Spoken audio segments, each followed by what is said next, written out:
It's time for Twig This Week in Google. Gina's got the week off. Mike Elgin joins Jeff Jarvis and me. We're going to talk about, of course, a big announcement from Amazon, a new streaming platform. Happy birthday, Gmail, the 10th anniversary of everybody's favorite email program. And how many views on Google Plus do you have? We'll measure next on Twig. Netcasts you love. From people you trust. This is Twig. Bandwidth for This Week in Google is provided by Cachefly. CACHEFLY.com. This is Twig This Week in Google, episode 243, recorded April 2nd, 2014. This Old Fart. This Week in Google is brought to you by 99 Designs, the world's largest graphic design marketplace.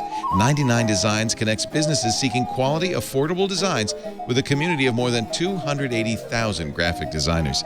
Visit 99designs.com/twig to receive a free Power Pack upgrade valued at $99. And by Personal Capital.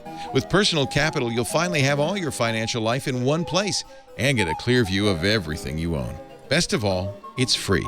To sign up, visit personalcapital.com/twig. It's time for Twig This Week in Google, the show where we talk about Google, Facebook, the Googleverse. Gina Trapani has the day off. Mike Elgin is sitting in. Nice to have you, Mike. Glad to be here. I came all the way from across over the hall. So glad to be here. Also from his book-lined study, where did you buy those books by the feet? They're just props. Okay. It's a green screen. Mr. Jeff Jarvis. Somebody was saying, and I think this is true, that as we get to this digital world, books will become more and more precious.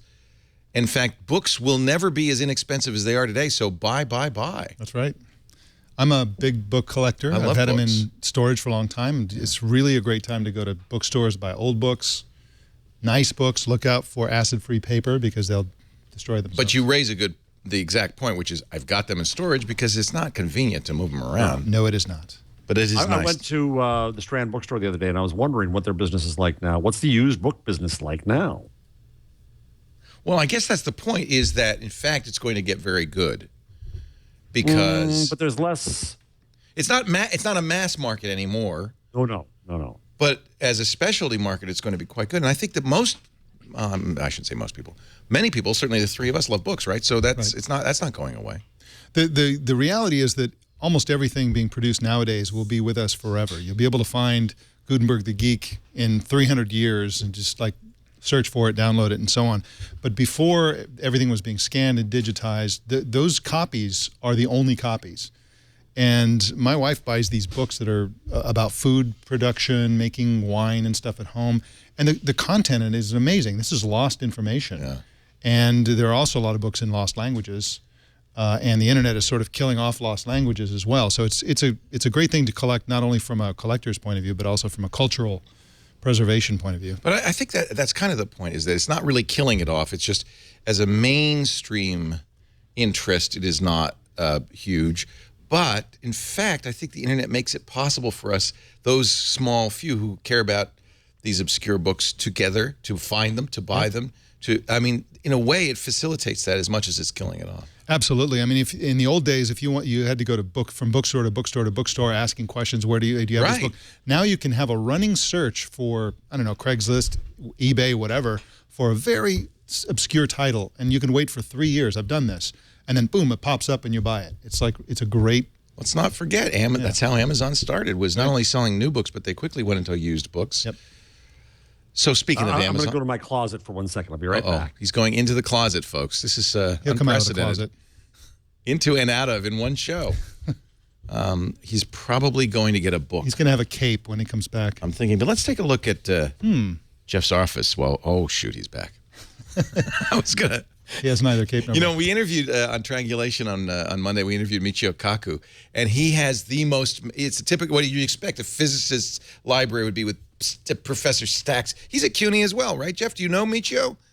No. his office was The physics guy. Dr. Kaku, the physics guy. Yeah. His books like worse than that. I mean, like piled everywhere. Your office is a pristine wonderland compared to his. But I could not help. I could not resist looking at the spines, seeing what is he reading. What is he reading? It's fascinating stuff. Spider-Man comics and stuff. Mostly. This is the stuff that gets me too. This was like drinking game, folks. Drinking game. Gutenberg. Printed in 1476. So Jeff's now holding up. You have a page from Gutenberg Press? Gutenberg era. No, Gutenberg era, 1476, out of Cologne. Wow, that's so cool. Somewhere Printed there's by a Conrad Vinters. somewhere there's a Gutenberg Bible with a page missing. So what is it? A Bible? What is it? No, this is a page from the Mammotrachus Super Biblium. Oh, it's a super book. So the movie. Early commentary based on sacred scriptures, but it is sacred. I wanted to have it for that reason. I just wanted to, have something that was this early. Oh, absolutely. The printing press will be by the 600th birthday. It'll be a museum piece. Printing press. Oh yeah. Well, this morning at 11, I got to, just a couple hours ago, I got to interview the man who made that all possible. Vint Cerf, who was one of the architects of the internet, the guy who with Bob Kahn created TCP/IP. He was at DARPA in the earliest days of the internet. He then worked at MCI, where he created MCI Mail, one of the very early email implementations. We talked a little bit about that. Founded the Internet Society with Bob Kahn, founded ICANN, and was the chair of ICANN for many years, and is currently vice president and internet evangelist at Google. And it was just really great to talk to him. And I had to say at the end, I teared up a little bit, because at the end, it's like, I had to say, I just want to thank you, because the work you and Bob and others did in those days, not so long ago, 30, 40 years ago, literally changed the world. And sometimes not, maybe books aren't as big as they used to be or whatever, but it really did change the world. He said one of the things that became very apparent to them, I said, did you in the early days, did you envision what's happened now? He said, he said the obvious trite answer would be no. But in fact, many of us, as we started to use this thing, realized that it was not about technology or even computers. It was about communication. And that as we started linking up people, the power of what was about to happen was very obvious. I think that's the key to it, Leo. And we still, in my business, in our business, we still see the internet in media terms as content and as publications and pages and things like that. And that's not what it's about at all. It's a connection machine. That's the essential architecture of the net, and that's what it enables.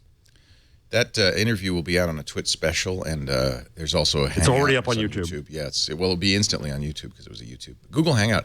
We've actually created a Twit Google Hangouts channel. You finally got to me, Jeff. And let's hang up, Chad. I'll go back to my. I'm surrounded by Google Plus fanatics. But that is a great technology. Speaking of communication, it really is. Yeah. Especially Hangouts on Air. If you think about what you can do with Hangouts on Air and compare it to 5 years ago, what it would take to do a live global broadcast in real time, capable of having an audience of hundreds of thousands of people, you'd need a truck and a license and a big van with the satellite dish. And I mean, it's astonishing. Leo, if you started Twit today, what would your technology choices be?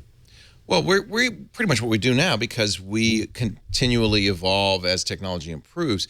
When we just started doing the screensavers on Tech TV in 1998, even then we wanted to have video calls on the show. We actually got 3Com to give us, I think, 10,000 of those little ball cameras. Yeah. And we called it it was then ZDTV Netcam Network. I said they wanted to call them webcams. I said, it's not the web. You can't call it. It's a Netcam. You lost that one. I've lost them all. Netcast, Netcam, I can't win. But I think, strictly speaking, it isn't a webcam. Yeah. Then it was such a primitive technology that we couldn't really get audio and video. So we'd say, do the video and then be on the phone. So all of our callers on the show were on a phone, and then the video was 1 frame a second. So you didn't lose lip sync, because you could barely see their mouth move. But it worked. And then so that was 16 years ago. As the technologies advanced, we're using Skype now. Are you on Hangouts, or are you on Skype? I'm on Skype because I listen to you, boss. Well, we'd like to get something better. We're always testing stuff. The engineers are always in the basement. That's what they tell me they're doing. The biggest limitation with doing Google Plus is that if as a policy is that you know a lot of people that you're going to have on the show, you say let's do a Hangout, and then they're like, okay, so where is it? The interface discoverability for new users of Hangouts is not great, and Skype is everybody understands it at this point. So that's really, the only Mike, limitation. that's a really, really good point because it's so ingrained and built into Plus and Mail and stuff, but they almost should just make a Hangout thing just for people to get into it and understand it. The future really is WebRTC, and this is actually related to Hangouts. Yep. Yes. And I suspect that in a year or two, that's what we'll be using. And the neat thing about WebRTC, which Google has been supporting, I don't know, they didn't create it, it's open, but I think that they've really been the chief proponents of it, is that I could give you a website, a URL, and you'd go to it, and the the call would be established. We did it on the show right after it was announced. We did it. It was that easy. It was that doable. Somebody wrote us an app for it. That's the way it should be. That is a webcam. Yep. That's a webnet. Yeah, that's a webcast. Actually, it's not really using the web, just the web for the signal. All right. But that I think is exciting because then any link can be a call. Right. You can send people the link, and that's done. And remember, Kevin Marks has been talking a lot on the last couple of episodes about Context Select and what he's doing to kind of create this, mobile page that allows you to just press a button and call somebody. It should be easier. Yes. And so I think we're getting close to that. But let's talk about. I was also struck last week when I was late for the show. Yeah. And before we got on air, that was amazing. See it. I got a call. I got the call from Chad, and I was in the car, and my phone is installed on the dash, and I hit answer, and there I am driving the car, saying I'm hurrying. But it's that easy to be talking to somebody. Yeah. Wasn't that mind-boggling? It is. It really is. In 1965, I remember going to the New York World's Fair, and AT&T showed its famous video phone. And the future. I remember 2001, the future, we'll all be seeing each other in phone calls. And then didn't happen because everybody said, you don't want to see anybody in a phone call because everybody wants to brush their hair for a phone call. And yet we see a lot of video calls all of a sudden. Everybody's doing it all the time. We do it all the time. Yeah. I think we've made Skype work for us. Yeah. Wouldn't have a network without Skype, but there's going to be something to replace it soon, I hope. Yesterday, 10 years ago, boy, was that a revolution. And Harry McCracken, great job on Time Magazine's Technologizer site. The 10th anniversary of Gmail, and he has the inside story with Paul Buchheit, the architect, and others from Google talking about it. It was a near thing. Yep. Almost didn't happen.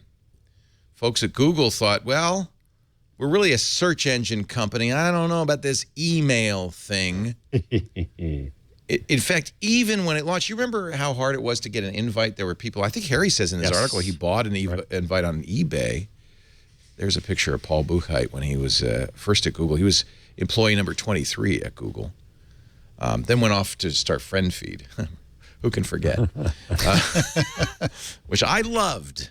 With 3 of the Google Gmail folks went and you and 3 other friends. It was just me and my friends. That was FriendFeed. I loved FriendFeed. Facebook bought it. Yeah.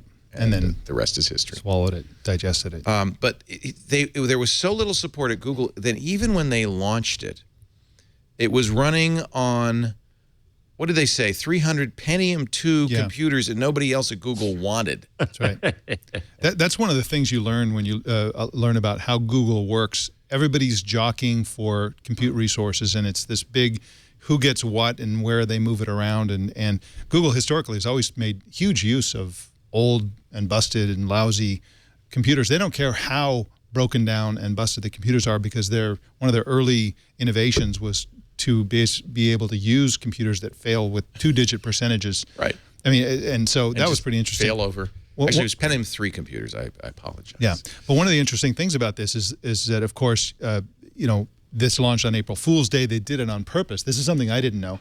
Google did this on purpose, and Larry and Sergey actually wanted to launch it on April Fool's because they knew people would think it was a hoax, and they thought this is like a double April Fool's joke. Sergey was the most excited about it, said Rakowski. The ultimate April Fool's joke was to launch something kind of crazy on April 1st and have it still exist on April 2nd. And the craziest thing about it was that it was a gigabyte of storage, which nowadays... Even that wasn't automatic. As Harry points out in his article, that was something like 300 times the amount of space Yahoo Mail offered. Yeah.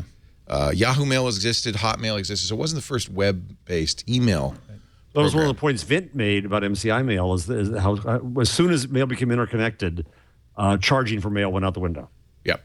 Yep. Yeah, he's talked about that. I talked about that with him. He was in his old office at MCI where he had invented MCI mail. So that was kind of interesting. I had an MCI mail account. I remember that. That was pretty cool. Oh, so did I. So the other thing that was interesting about this is that everybody, when you tell the story of Gmail, everybody says, "Oh, this is a 20% time project," and in fact, it wasn't. It was this guy worked on it full time for 3 years by more or less by himself. He got help here and there, but it was essentially this single guy working on it, and he had this personal. And again, this is a great story by Harry McCracken, who uncovers all this stuff very nicely. But he has this obsession with making sure that whatever he's using is functional. So after one day, he had a functional, essentially a search engine for email. He said he said from him personally, but I think this is more than just Paul Buchheit. He said, I find I lose interest in a project if I can't use it right away. Yeah. So my first goal is to immediately make something I can use and then iterate on it to make it useful. We're so used to good search from Google that you have to pause and realize how much bad search is out there. Even today, the app, just look for something on the App Store on Apple. Forget about it. Or, I mean, it's impossible. Yeah, right. I always think search has been solved. Yeah. Clearly not. But this is the great thing about Gmail, and it's also the great thing about Google+, which is everything on Google+, everything in Gmail is essentially a search. When you look at your inbox, you're looking at a search result that is kind of set up for you by Google. It's everything with certain attributes. And that's how they go at these things, and it's brilliant. And this is one of the reasons why Google's products like Gmail are so good, because they're rooted in search. Well, and the key to that, Mike, is it was really revolutionary to think that you didn't kill your email. Yeah. Right? Save it. No, you want to keep your email because you can search it, and you don't need to put it in all kinds of folders and stuff because you can just search it. And so it really took search out of just the web into your life. As I remember, that was one of the selling points. Don't delete any email, just save it all, and we'll find it. And that was a revelation, although now how is it? 7 gigabytes, 8 gigabytes you get for free? Now they combine it with Google Drive, and so I have way over 100 gigabytes. Oh, yeah, I have I have 1.1. Yeah, because we both have pixels. 16.9 gigabytes Yeah. of 1.1 terabytes. Yeah. Another thing that Time notes, I should really give Harry credit, Harry McCracken notes in the Time article, is this is probably for most of us the first time we ever used a web app. Unlike Yahoo, Hotmail, and other web pages, this was an interactive app. In fact, really the debut of Ajax to the World Wide Web. Now, I said this on Sunday, and somebody said, Microsoft invented Ajax with ActiveX control. I'm not talking about an ActiveX control. This is the first web app most of us used that you could use on a Windows machine, a Mac, on a Linux machine. It would work if you had a good modern browser, that it wouldn't rewrite the whole page when you opened the Compose window. Yep. That was where Ajax came from. And of course, most users had no idea about that. All they knew was that when you used Gmail, 10 years ago, 8 years ago, when since its beginning, lightning fast, and it just felt so good to use. Because everything you did was really zippy, and it was really kind of thrilling to use. And I think that most users assumed that it was because they had almost no interface. It was all text and links with no typography. Nowadays, Google's very good with the design. But in the early days, there was a spectacular absence of design of any kind, and it was kind of nerdy for that reason. But the performance was so good that everybody loved it. Or not everybody, but, nerdy types did. McCracken quotes Buchheit saying the ambitious use of JavaScript is another thing most people thought was a pretty bad idea. One of the problems we had was that web browsers weren't very good back then. We were afraid we'd crash browsers and nobody would ever come back. Now, here's the big story. There were debates within Google whether it should be a paid service. And Buchheit and others, according to McCracken, wanted the service to reach as many people as possible, which was an argument for it being free and supported by advertising. They wanted little unobtrusive text ads with Google search results. Rakowski says, we weren't going to plaster it with banners. We committed to that from pretty early on. But the key was that the ads were keyed to the contents of your email. And I was curious as to whether they knew what a explosive thing that would be. Herrick says in this interview, I'm not sure who Herrick is, or Harik, we thought it pretty hard before doing what we did. We thought, is this thing a perceived privacy violation or a real one? And we decided it would be an issue of perception. So they think they knew that there would be an issue, but they also knew that it wasn't a privacy violation because it was just automated. Mm-hmm. Boy, they underestimated the reaction of the internet. They underestimated the action of that. But the funny thing is, and I've told this story before, when Priority Inbox came in, because all they were doing in reading the email was giving you ads. And the truth is, I don't know how much they make from that. I mean, I don't even notice the ads on Gmail. No, I don't see them. Never clicked on one. Priority Inbox makes some really critical decisions, obviously, understanding your email and who's important. Yeah, nobody to you, mentions what subjects that. are important to you. Right. And nobody mentions that because the value is so great. Even in Germany, Google's own programming staff in Munich is a privacy programming staff, and they've taken the brunt of everything about Street View and Buzz and all this stuff. And they said, no, nobody complains, even in Germany, about Priority Inbox because it's valuable. I disagree. I think they don't complain because it's not to support advertising. I mean, everybody understands that if you have anti-spam filtering on your service, as everybody does, mostly not as effective as Gmail, but that means that something is reading your mail looking for keywords. So people know that. What they didn't like was that it was tied to advertising, Jeff. I don't think it's, well, yeah, okay. I mean, I think that's a really good point in terms of how it ratchets it up. But I also hear just this general complaint that Facebook knows too much. Of course, everything you tell them. They know everything, yeah. They just know too much. They're too big and they know too much. So I hear that kind of generalized Eeyore-ish behavior a lot. Yeah, I don't think it's because it's tied to advertising. I mean, spam filtering is a clear benefit where they So you just think it's when not it works. enough of a benefit. The reason is because you look in your people who notice the ads, unlike you two who don't notice the ads. Just notice that you're having this conversation about snipe hunting, right? And then you have an ad there for a snipe hunting rifle, and it's like, oh my God, they're tuning into our conversation. It's the creeps factor, them out, right? And really goes back to search. The way Google looks at it is that they have this huge advertising inventory, and then they use the content of your message as the search query.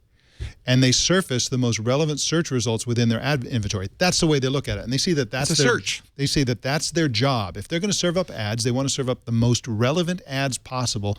And it's a brilliant idea.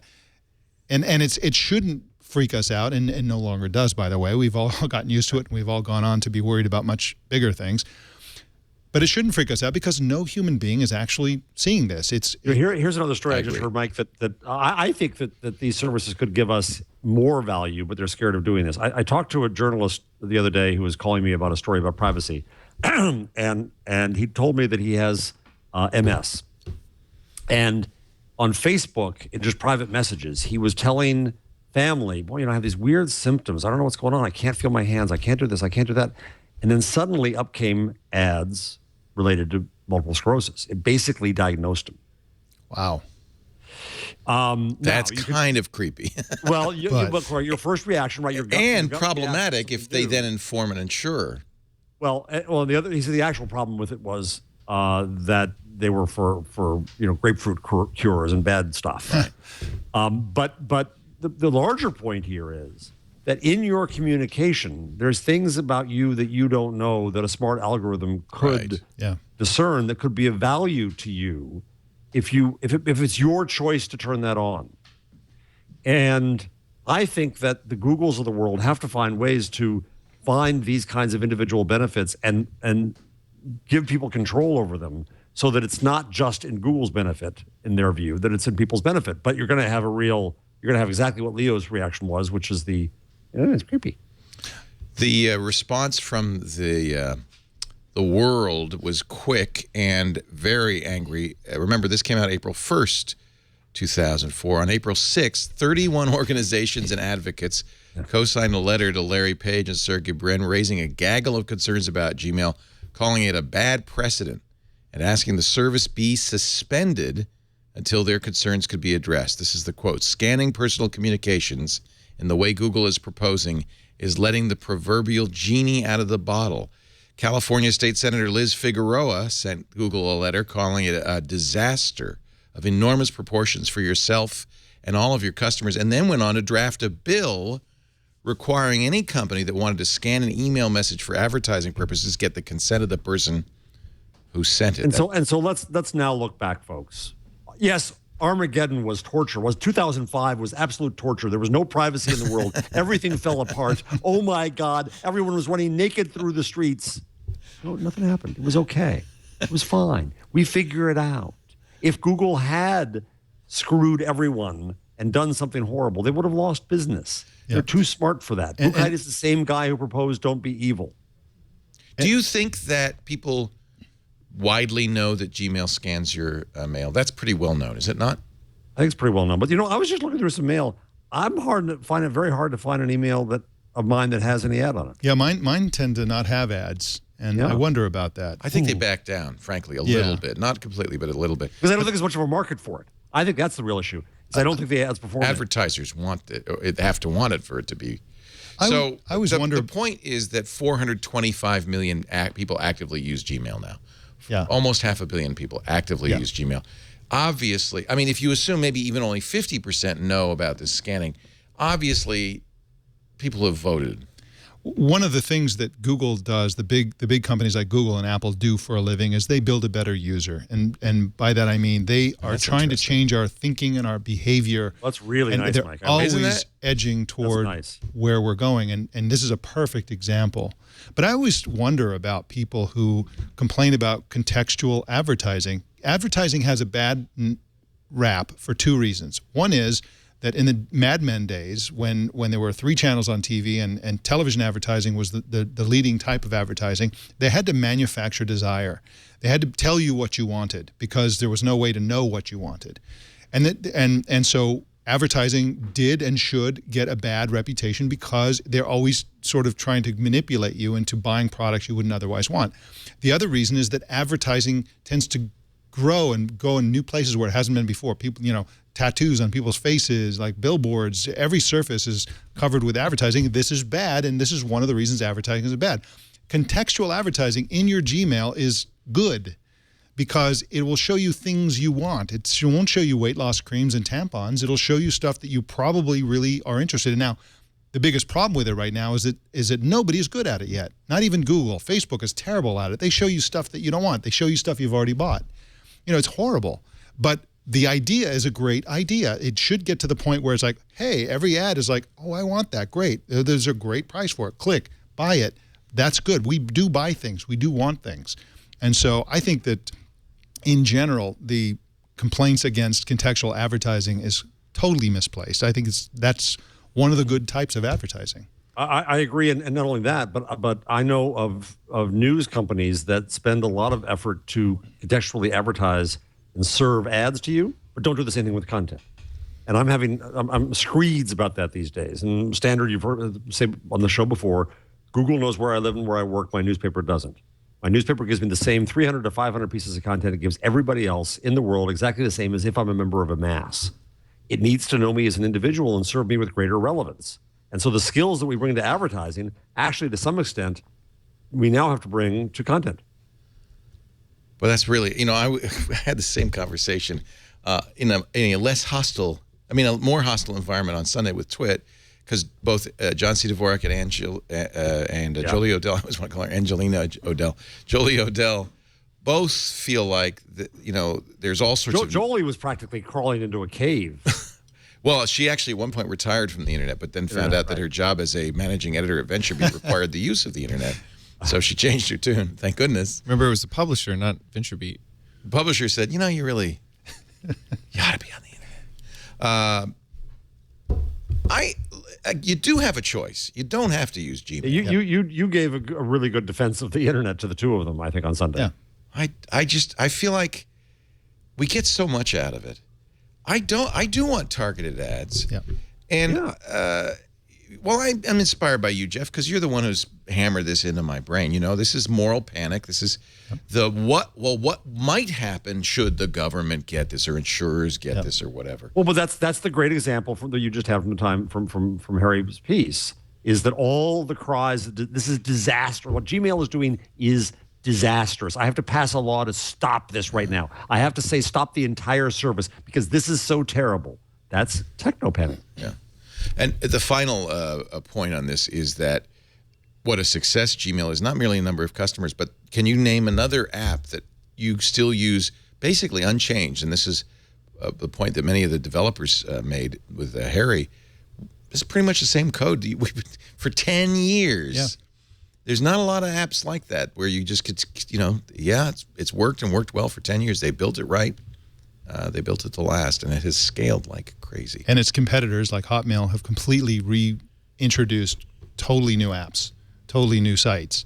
And this one, they haven't. They haven't had to. But at the same time, they've upgraded it for the modern I like world. The new features, many of the new features a lot. Right. It's still fairly ugly. You know, Harry was a singing the charming praises way. of it, and I've always thought it was too many buttons, too difficult to use. I never really quite understood why they called them filters, not folders. But that's that search mentality. This isn't a this is a search, not a folder. And speaking of filters, busy. I'm complete. I can't leave Gmail now because I have so many filters holding back the ocean of spam and you know, if I were to ever go without those filters, I just couldn't function. Well, and the other thing that they've done really well is it is, of all the email services I use, the only one that really stops the ocean of spam. Yep. And they've really nailed that. Anything with Dr. Oz in it gets through, though. I don't know why. They think you like him. I think the world is trying to tell me I need to lose weight or something because I get a weight loss. We thing. talked on the more than changelog spam last mail. week about the new promotions tab, and I applied then, and I finally got it. This is what it looks like now. Remember, if you use the primary mailbox, and by the way, this was the priority mailbox inbox didn't work quite well for me, but these tabs, social updates, and Oh, I get the forums. tabs. I never did them, and so I forgot to. I like them, and now this is Well, how do I get promotions. them? I don't even know. It turns. Oh, it's a setting. It turns the promotional emails, all of which these are not spam because there's newsletters. I said okay to things like that. Turns them into kind of a Pinteresty magazine layout, which what makes them a lot easier to scan. Yes, I know they are for the most part bacon. Which is spam I signed up for. Sure. But I can go through it quickly. It doesn't bother me as much. And the fact that it's not in my primary inbox really solves a problem for me. I think this Gmail's gotten better and better and better. Jeff, it's the gear icon and then choose configure inbox. I tried the You don't tabs. like it? I don't like it. Neither of you are using that. I don't like it. I really tried hard to like it, You but don't use it, Chad, either. I love it. Yeah, me too. It's the only way that I can manage my inbox because If it gets to primary, it's almost always a person. primary, a person. Right. And if it goes by accident to one of the others, I just make it primary, and then it really, and vice versa. And it really, I have a lot of filters, as you see. I have a lot of folders. I actually usually use a desktop client, Apple's mail client, to read this because I fetch it from Gmail. Yep. So it has its own rules and folders. But this works. In fact, frankly, when I need to see what's in my inbox quickly, I don't go to my Apple mail. I go to this. I go to the interface on the web.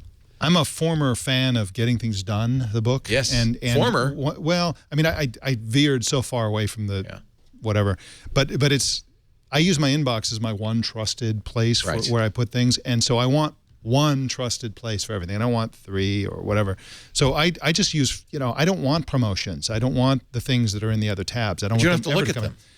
Well, that bugs me. Maybe I'm anal retentive or something, but it bugs me to know that they're there. I want them to not be there. I want, you know what I mean? Well, I'm confused. And I'm also a zero inbox guy, we've too. ruined Jeff's mail now. Yes, you have. So I did it. Now my priority inbox is gone. Now I don't have the important and everything. Oh, no, else. it doesn't do priority inbox. It does primary screw that. instead. Oh, screw that. That's off. I hope That's you can turn off. it back off. Look at the benefit. You don't have to any priority inbox man. email to worry about. They've deprecated priority inbox. Just don't worry about it, Jeff. Oh, it's going to be okay. No, it's gone. Is it No. gone? I can't get it back. You can get your priority inbox back. Yeah, all you have to do is hover over your inbox, and then on the right side, there's a drop down, and just choose priority inbox at the bottom. There it is. I see it. You can show mine, Chad. That's okay. Chad, you saved my life. You're welcome. Inbox type, and then it says try them all. Keep what fits. So you can have default, which is what I'm using. Important first. See, I want them in chronological order. Me too. Unread first, starred first, or Jeff's Fakatka. Priority inbox. Priority inbox is I think beyond spam, priority inbox is the brilliant thing. Is the miss rate, when I look down at everything else, the things that I ever want in there are nil. And it's not just bacon, it's stuff people I don't pay attention to. Right. I use the star feature, the starring email, and I have filters that automatically star certain things to determine what goes into Google Glass and what doesn't. That's all I use it for. Aren't you the super user? Yes. Oh my. Yes. Glass hole number 1, right here. Unfortunately, you can't combine the tabbed interface with the priority inbox. Yeah, because priority inbox is the lifesaver for me. That anything that does that. It's funny to hear you say that, because I could never get behind it, because I was so afraid that it would use an algorithm that would miss something, and that's why I love the tabs. Do it for no, Chad. I'm telling you, do it for a week and you will be amazed. I didn't do. I mean, like the moment that an email from my grandmother is sent away because I didn't check the everything else. No, just check the everything else. But that's an extra step. Like if it's in the tabs at the top, this works perfectly.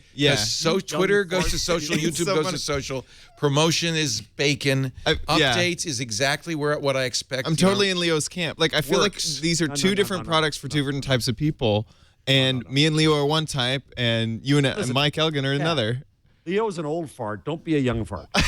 That's what I am. Wait a minute. It's like Chad and I are the young farts. You guys are the old farts. I'm telling you, I trust the algorithm more. I trust the algorithm for priority inbox. This is a better algorithm.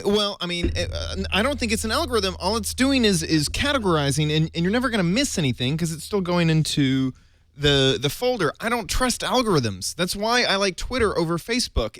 I followed people because I want to see what they write. I don't want Facebook to do its stupid Facebook algorithm. This old fart likes the new way. Good. I'm just telling you. Good. I'm using the new fart filter, and it takes care of everything for me. We're going to take a break. Mike Elgin is here, ably filling in for Gina Trapani, who has the day off, and Jeff Jarvis as well. We're talking about Google, Facebook, the cloud, and more. Lots more to talk about.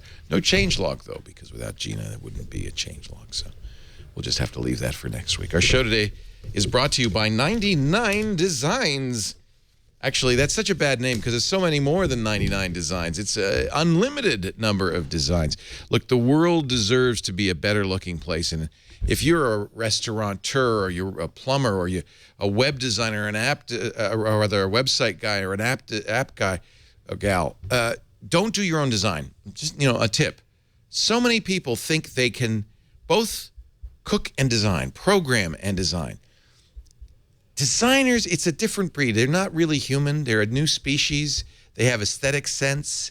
They could tell mauve from purple. You know what I'm saying? They use Macintoshes. They use Macintoshes. They know what kerning is. My theory, Leo, is there is no such thing as mauve. It is a color made up by women to fool men. That's why you should not do your own design. Right there. Right there. Oh, you're right. I need mauve protection from 99 Designs. If you don't know what kerning is, don't do it. And you should go to 99 Designs. There's a designer waiting to help you. Actually, there's 291,742 designers there waiting to help you. The way it works, you put up a design contest. That is, you say, hey, look, I need a menu. You say something about what you do, what you're looking for. Then designers will submit ideas to you. You go through them, you refine them, you pick the one you want, and you pay an often very affordable price, as low as $199. Right now, if you go to 99designs.com, you'll see there are 2,280 open contests. They have paid out, and sometimes people say, well, come on, does anybody get paid? They've paid out $2.2 million last month to designers. So designers, this is a great way for designers to get work and a great way for you to get a great design. This is how we did our Twit hoodies. We've been doing a lot of stuff at 99 Designs. In fact, we got so many great designs for the Twit hoodie. We bought 5 of them. We made the hoodie. We're going to make some T-shirts and other things. Wouldn't it be great if you could start your next design project right now, have dozens of designers to choose from in just a few days? Selection, speed, creativity, just a few of the benefits of having these designers work on your project. When you launch a design contest, you'll get lots of ideas. You'll give the designers feedback. You end up with a perfect design within a week. The process is fun, fast, and 100% satisfaction guaranteed. So, do me a favor. Go to 99designs.com/twig and get a $99 power pack of services free. A power pack gives you more designer time and attention on your contest. They will bold and highlight and feature your design project in their marketplace. You'll get nearly twice as many submissions. And that's all for free because you went to 99designs.com/twig. Don't kern it yourself. Let a professional do it. You wouldn't do your own open heart surgery. Why would you do your own design? Font, sir. Huh? Back away from the font. Get a step away from the font. It's really, I have such respect for designers because they have just some sense that I don't have that gene. I heard something amazing yesterday at lunch, that IBM is hiring 200 designers a year. Wow. That the belief is the technology is going to get easier and easier and easier, and all those CS degrees, but experience and design broadly defined as architecture and such. Yeah. I think it's very, very important, and young students should be learning more design. It's unfair. It's unfortunate, and somebody like Steve Gibson, an old timer like Steve Gibson, will say this. He hand codes his stuff it's tight, it's fast, it's small. He writes an assembler. The problem is that programming has become a little bit more of a hack profession because you just throw more power at it. Oh, don't worry about it. There's plenty of memory, plenty of power. And so programming is not the tight craft and art that it was, but design still is. So, and UI still is. That stuff still is. Yeah. So, I mean, I'm going to get in trouble. I'm going to get some nasty emails from programmers. But there are plenty. I remember back in the day, I used to work on these things called Coyote terminals from a company called SII, way back in the newspaper days. And what a huge deal it was when somebody wrote H&J, hyphenation and justification, to fit inside a terminal. This was just beyond belief. Genius to be able to, it was like haiku to get that in there so that you could decide where to put the hyphen in a word. Wow. We were looking at, where was that? Was that MacBreak League? Woz's original schematics and designs for the floppy drive. And what an artist he was, because in those days, every chip, meant, it was huge. And he was so proud of the fact that he got the entire design into one chip. I guess it was with Gibson. Gibson was talking about that. Just amazing. Yep. So what happens? We should have Gina here for this too. But when code becomes when space isn't an issue and code becomes voluminous, is there an issue to that? Is it all just become messy like my office? Yeah. I would guess that half the security issues we see today come from poor programming. Something as simple as using, when you're copying a string into memory, using stir copy instead of stir end copy, where you don't check the size of the string. Sloppy programming or the assumption that, we don't need to worry because we got lots of RAM. That's where you get these buffer overflows that are a huge problem. So, sloppy programming leads to bad security. Absolutely. Just look at go to fail. That's all you have to look at. One other thing Google has added, but not to Gmail on the desktop, but Gmail for Android. Apparently, according to Engadget, they're considering allowing you to snooze and pin messages. I love that. I need to snooze messages. I do it. I use something called follow up then. Have you ever heard that? But of that, but it's a very simple way to make things go away and then come back later. And it would be nice to just be able to do it in the app. I'd like to see this on the desktop too. According to Geek.com, Google's testing an army of new features for Gmail. They always do, and that's why I always look in the labs to see what's there. Pinning would make it sticky, right? So it would never go away. What's snoozing? I don't get snoozing. It just something comes in, you want to deal with it day after tomorrow, so you just basically say go away for 2 days, and then it comes back in your inbox. So it doesn't stay in your inbox. It reappears in your inbox. Right. I would assume that's what it is. That's See, what I've most got a problem here, Mike. When it rolls off the screen, I'm screwed. Right. Yeah. If I don't deal with it. You'd love snoozing. So I think I would, but then what's going to happen is I can see it. I have this picture in my mind of 3,000 emails at my window like fogging the window. Let me in. Right. Yeah, this is bad. I don't know. Well, that's getting things done, right? Is the idea that you don't, Right. You could defer it. Here's but the tyranny of email. The tyranny of email is that the sender controls, not the recipient. Bob Right. Wyman at Google taught me that lesson years ago. Right. And once the sender controls, it's screwed. You think about it, it's actually pretty rude to send somebody a message and expect them to respond. Just like it would be rude to just show up out of nowhere at your front door and knock on the door and expect them to answer and let you in. That's Well, email. who's to say? That's email. Well, remember, now that's a little more panic because remember, people didn't want the telephone in the house because it would ring it. Yeah. and you couldn't stop it. So I guess imagine a bell in your house that anyone in the world could set ring off. at any time for free. actually that's a terrible idea. It's a terrible idea. Wasn't it, Chad, weren't you saying that you like sleep with your phone and answer things in the middle of the night? Yeah. Jeez. No, so what all good Android phones do this. The Moto X has a do not disturb that you could set either for a time or when we're in a meeting, or you could say don't ring the phone. I use do not disturb. The HTC one, it's not quite as elegant as the Moto X, but there's a do not disturb, and I've actually written a schedule 7 days a week for what times I don't want this phone to ring, and some of it's when I'm sleeping, some of it's when I'm on the air. How are you with the HTC versus, because you loved the Moto X? I did, and I'm going to talk about it at the end of the show. Okay, fine. It'll be my pick of the week this week. What's the latest with Turkey? Mike, I know you cover this on TNT every day, and it seems to be an automatically updating story. The Prime Minister of Turkey got a little upset with social media, and he started blocking Twitter. So the graffiti on the walls of Turkey had Google's DNS 8.8.8.8. So you could just basically, instead of using the officially broken Turkish DNS, use Google's. But now that's not working anymore. That's right. What they did was, so first they blocked Twitter, then the viral campaign. Then Turkey blocked Google DNS and some of the other DNS services. And then they did something pretty astonishing. They spoofed it. So they had the actual DNS servers were in Germany and other countries. They spoofed it so that at the ISP level, any attempt to go to some of the major, Google Public DNS or some of the major competitors to that would be rerouted to a fake DNS page within Turkey at the telecom level. And this not only prevented people from going to YouTube and Twitter, but it also enabled them to harvest the IP addresses and so on and essentially spy on whoever it is was trying to use this service. So it's really an astonishing thing because this kind of thing has only been done at the large scale by the Chinese government, but not in this exact way. This is the first use of this particular approach to spoofing it, and it's called, let me see, it's called DNS tampering. The first time it's ever state-sponsored DNS tampering has ever taken place, and so at this level, in this particular way, because of the way they're doing it, and so it's really, it's the horrible thing about it. It's really effective.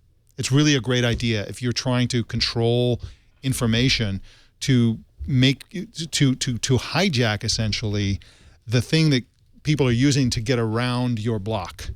But here's a question, Mike. So because of the graffiti, Turkey knows that 8888, everybody's going to that. But they can't control like every DNS, or can they make every single DNS in the country go to their DNS? They're doing the major ones. So they've hijacked. There are two by Google. There's level 3 DNS and Open DNS are the big ones. So they're going after 80% or 90% of the usage. And of course, what they're really tapping into is they're tapping into the viral information about. People are sharing it and saying, "Hey, everybody, go use this," and then they're tapping into that information, right. And then they're going after it. Which is what I feared when I saw the graffiti on the streets saying "Go to 8888." That you're just saying to the government, "Okay, we know what to block." Yeah. Is there the idea that if there were an explosion of good DNSs around the world that people in Turkey could go to? Does it become a game of whack-a-mole for the Turkish government then? It would be. The problem is that they're both playing it for the masses essentially, and the masses are going to be slow to find these more obscure services. So it's really a question of communication. Plus, there's a lot of censorship in Turkey anyway over porn and things like that. So they've really got quite an infrastructure to tamp down on this. Now, the government itself is divided as well. So it's really a problem, and it's probably going to lighten up after their election, which I think is in a couple of days or something. But this is a really ham-fisted attempt. Once you figure out how to do this, it's tempting just to keep it up, right? You don't really want to. That's the problem with this. It's a slippery. Oh, we'll only do this till after the election, and then of course they keep doing it. I asked Vince Cerf about this specifically, and also about the move to end the U.S. Department of Commerce's contract with ICANN, and this whole notion of the internet, somebody controlling the internet. He says control is a funny word. You can't really use the word control when it comes to the internet.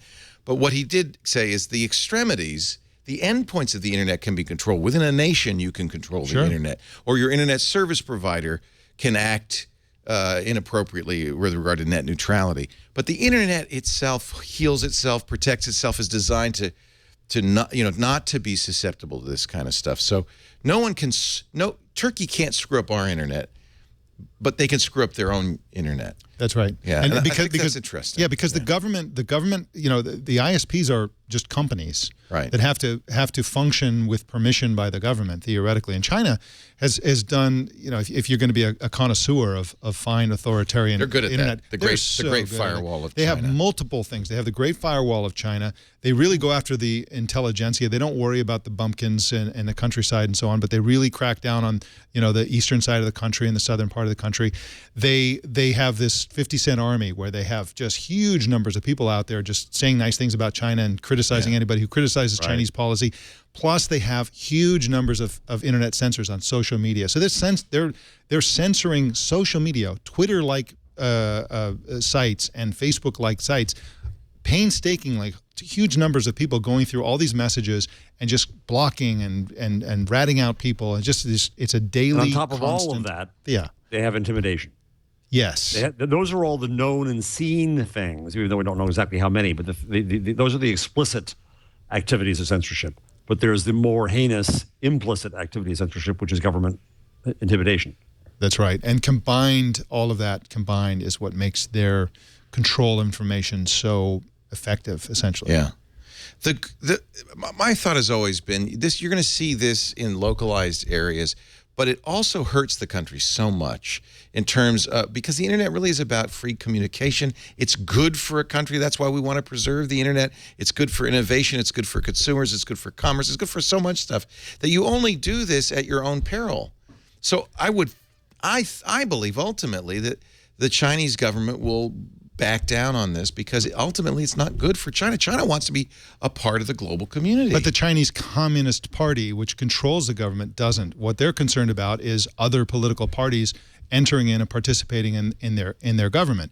And that's really, it's the same thing in Turkey. It's a political party doing this to defend itself against another political party. So you don't really have democracy in most countries. You might not have it in any country, but in places like China and to a certain extent Turkey, you have political parties who are competing with other political parties and using censorship. So the party can control it. Yeah. But ultimately, it's bad for the country, and if it's bad for the country, it's ultimately bad for the party. And of course, you're going to have totalitarian regimes. Yeah. Those aren't good for people in any respect. But I think that the internet is a great threat to those in the long run, and it's just I feel like it is such a democratizing power. It absolutely, and the people always seem to get around these things. Well, as they're learning in Turkey. I mean, in Turkey is a functioning democracy, and the party that's doing this is just going to get hammered. I mean, it's just in addition to the fact that they were committing this censorship to cover up some apparent graft and so on, but in China it's a different story. There is no alternative political party in China, so that's a different story. However, what we're really learning, and there's no history of democracy in China. Yeah. But what they're really learning in Turkey is you can't do this. It doesn't work at all. It makes you a laughingstock. It brings attention to the things you're trying to hide. We're sitting there on this tech show talking about a really inside baseball Turkish political thing. Everybody now knows about this corruption. It's the Streisand effect, yeah. We wouldn't have been talking about Turkish corruption unless they did this. So this is a horrible idea. Nexus 10 might be coming back soon. A listing on the Google Play Store, maybe that's a mistake, said coming soon. It still says coming soon.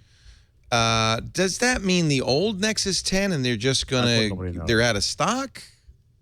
But it's been gone for some time. We've been waiting for a long time for a new Nexus 10 they kept the price up there. So you know, if they were going to come up with a new Nexus 10, then you think they would take some details out and just say coming soon. It's it's a bit odd. It's hard to know what it means when they say coming soon. Yeah, but it's got to be a new one. It's got to be a revamped. But version. the specs currently are not any different. It still says 32 gigs for $499, 16 gigs for $399. 5 megapixel front. 5 megapixel main camera and 1.9 megapixel front. Yeah, it It's seems funny. like I have zero desire for a big tablet anymore. no. I like my Nexus 7. Plenty good. I have a 7. Yeah, exactly. My 7 is it's just the right size. Cat's meow. Cat's meow. Google normally, in fact, I gave them a little trouble for this last year. It really goes wild on April Fools. Do you think they backed down a little bit, that they realized it was... I think it's even more than that, Leo, because I hate April 1st. Who hate doesn't? it. I just want it to be April 2nd. I cannot Yes. stand it. Yes. This year, my Twitter feed had virtually nothing. I didn't see any of the usual stuff. I just think maybe last year was the Armageddon of April 1st, and this year it's calmed down. Thank God. May not just be Google. I do have to say that the Matt Cutts one was cute. It was. What was the Matt Cutts one? It's a video. It's a video. All right, let's. It's a visual gag. He's not going to stop changing, and it's a visual gag, so you probably won't. For our audio listeners. For our audio listeners, it's not going to be much fun. But I'll give you the play-by-play. Here's our much beloved. We have a question from Matt's Dave cut. in the UK. Dave asks, when will you stop changing things? Look, I'm sorry, Dave, but I can't do that. The web is always changing. The things 2001 that we reference. think we need to do for users will always be changing. So, and of course, spammers and their techniques are always changing. So we're for our always looking audio at listeners, different what's new happening ways is to his try to shirt rank is results just constantly better. changing. It is? I didn't even notice. And Yes, look, there will nothing always else be has changes. changed. Oh, Results it's changing. gray, If violet. it's got a good purple. search How do they result, do you can that? inform the fact that I don't it's know going how to they did adapt it. It's kind of based brilliant. on what its users are looking for. That's it. You know, That's if all. people are starting Matt to do keeps more on blathering spoken on, word on, but I have to change. I didn't even notice And it. his shirt changes colors. That's it. Even if we do That's a the perfect gag. job on That's all the Okay, that's pretty subtle. For very Google, that's very subtle. Let's see what else they got. I here. thought the Hasselhoff thing was great. I got hoffed. I got hoffsomed. I couldn't get it to happen to me. I wanted it to happen to me. I took a picture so it would happen. That was kind of the beauty of it, is you can't force the Hoff. And they had a Hoff bot, David Hasselhoff bot, that would, if you mentioned David Hasselhoff in a post on Google Plus, he would respond. And then I'll show you some of the things that happened to me. Did you see the pictures they Hasselhoffed of me? Let me see if I can find these. It was here. awful. It was awful. So here's some obvious ones. Let me just show you the obvious ones first. The first one that happened to me. What is that, Chad? Who's that? This is one that happened to this is you. my only Hoffsome. I got 3. Yeah, no. So here's one. I was testing out the HTC One camera. Took a picture of Jason. That's pretty funny. I thought there must be a human doing this because this is too perfect. Is Jason's looking mournful and the Hoff Yes. is looking Like Hoffish. something. And then, but did notice that where it would have the auto awesome mention, it says April Fools. Yep. And then this photo was created by adding David Hasselhoff to your photo, which is so random as to be hysterical. And then I got another one because I was testing this camera out a lot. This is John Slanina. Oh, wait a minute. This is a new one. Yeah, it is. This is one I hadn't seen before. So there's new stuff because this is the one I saw earlier. So they've put more Hasselhoff in with Jammer B. And if the listeners, viewers want to check out what has happened to other people, you can go to Hoffsome, the hashtag Hoffsome. You'll see them all. And you'll see. But this one was my favorite, and I thought, my God, this has got to be a human. Wow. Because you see this chess set here? Zoom in a little bit, and you'll see Hasselhoff is peeking out behind one of the bishops. A little tiny Hasselhoff. a mini That's Hoff. some great algorithmic work, man. Well, I figured it has to be algorithmic because these are not public photos. So there's no way Google's going to go into my photos with some human's going to go in and modify my photos, right? Tell me that. But how do they do that? Yeah, but they do some amazing things with computer image recognition. For example, they know the difference between a dog and a cat. They know the difference between a baby and a child. They know smiles. It smiles. They know facial expressions. So their image recognition algorithms are killer. I will submit that I got the best Hofsum. That is amazing. That is killer. That blows me away. He's exactly the same size as the chess pieces. And he's peeking out from behind one. Yeah. How can a computer know that? Yeah. Because the computer has to silhouette the chess piece and have him behind. His hand is behind another chess piece. Right. It layered the photo. It layered the it. layer of the photo. In this case, it may have made what they would consider an error. It may have thought those chess pieces were actual people. It may have recognized them as humans and just thought he was putting them into a group photo. But it's brilliant. The way it looks is perfect. If you were to do this by hand, it would actually be kind of hard. Yeah. Exactly. That's right, Mike. Wow. That is anyway. Nothing was really. Oh, there was one more good one. And I have to pull out my Android. Well, actually, I could show it on Google Plus. Maybe that's the best thing. And I wonder if it's still in here. They added a new translator to Chrome. So if you go to a text page in Chrome, oh, it's gone. Oh, it was only there for one day. How sad. You could translate a page into emoji. I'm glad I captured this. I went to Andy Anatko's blog on the mobile, and I translated it to emoji. And, they should have left that in. I'm so disappointed. And how do they do this without updating Chrome? Maybe I didn't get a Chrome update in either respect. It's like magic. These guys at Google are good. I hadn't seen some of these Waze dates. Waze will show you a single person ahead. That's another Hasselhoff looking out from behind people. So maybe I'm not the only one who got that. But are there any other chess sets with Hasselhoff on the board? That's a good one. It didn't realize that was her hand. And he's eating her hand. Eating her hand. It caught the edge. That's Hasselhoff zombie. Not quite. Gruesome.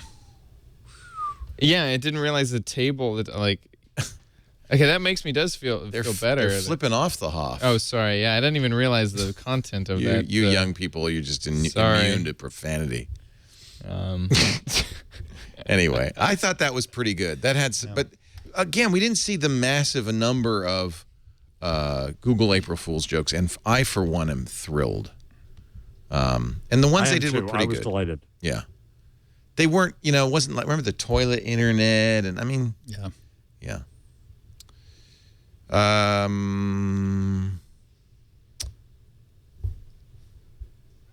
Let's see. Oh, there was one. There was a Pokemon game in Maps that was kind of cool.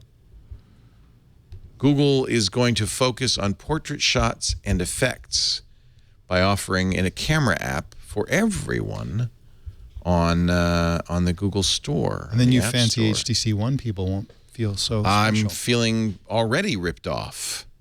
They're also working on RAW support.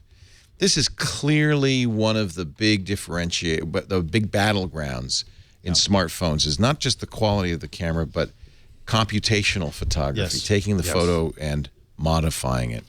Well, they say they're going to be able to do what your new camera does without the second lens. I know. They're going to understand depth. Actually, Nokia does that with their refocus app, and actually it does a very good job. We did a review on Before You Buy yesterday. Brian Burnett had the Icon, the 929, and he had a picture of raindrops on a windshield. It did actually, arguably a better job than the HTC One. Really? Well, but the problem is you have to have a Windows phone to use it, and I don't know if I'm willing to give up everything else. Yeah, right. The important thing, though, I think that companies like Google are realizing that 98% of what people want from their smartphone camera is to take a picture, upload it to social media, and have it be like, wow. Yeah. Just have a wow effect. Instagram, Right.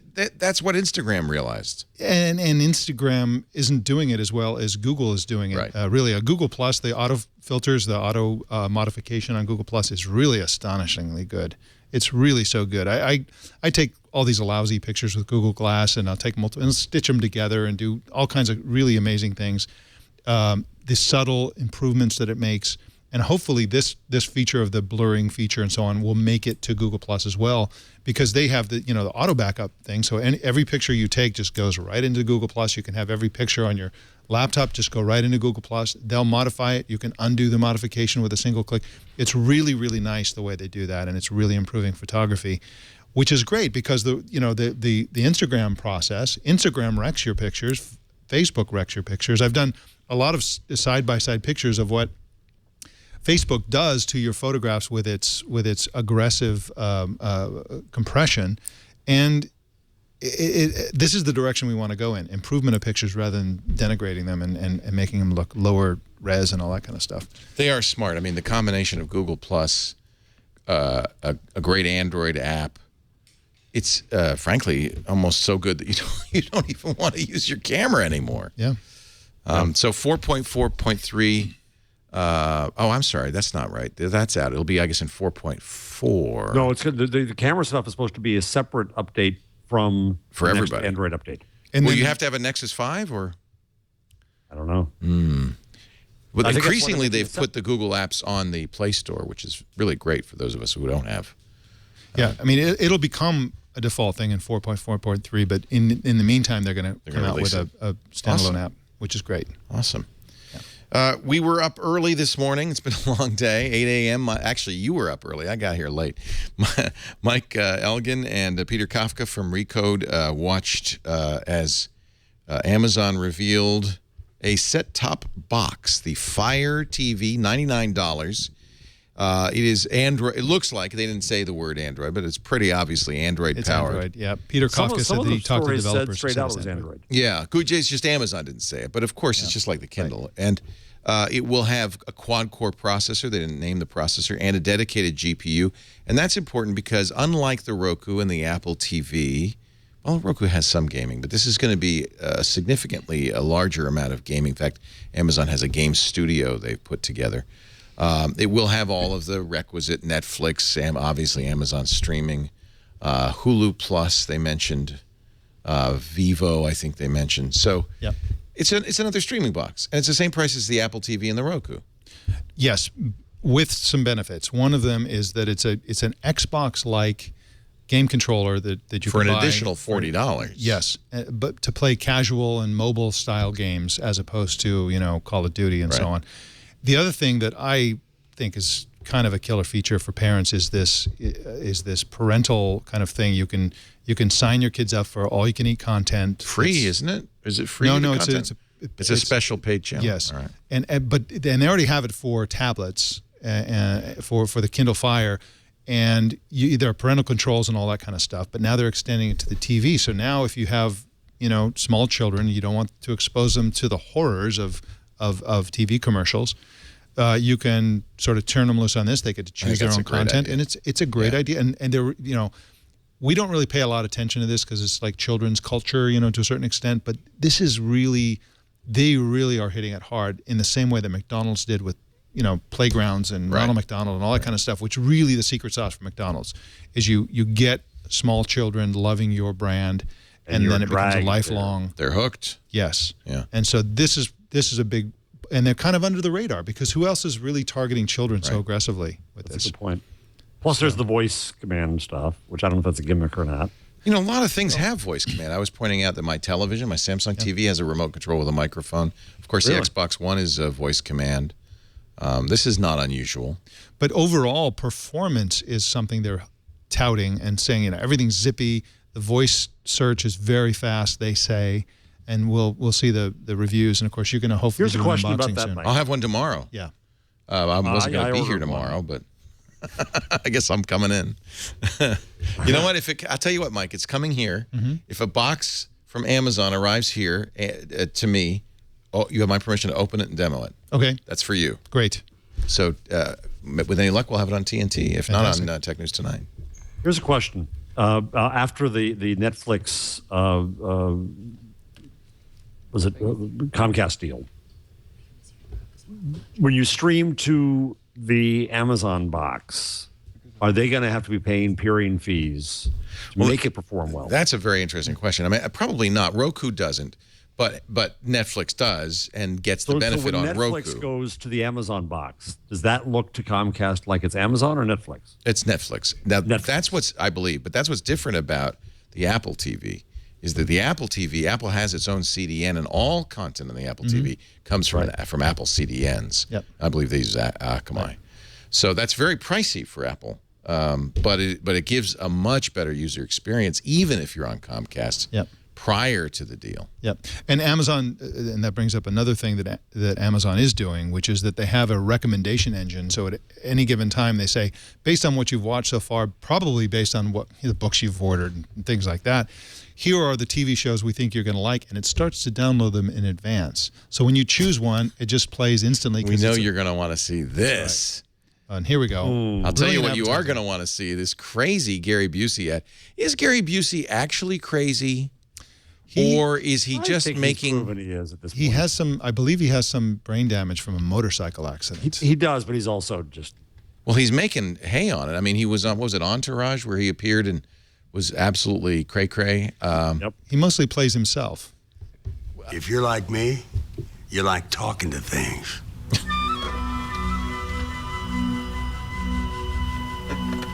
Like, hello, Lamp. Hello, Gary. See? Hello, Pants. Maybe the weirdest ad a major American company has ever made. Very Thank you, bold. Fish, for being here. I wonder if that's really his house. But it's frustrating when things don't listen, especially high-tech things. Find Gary Busey.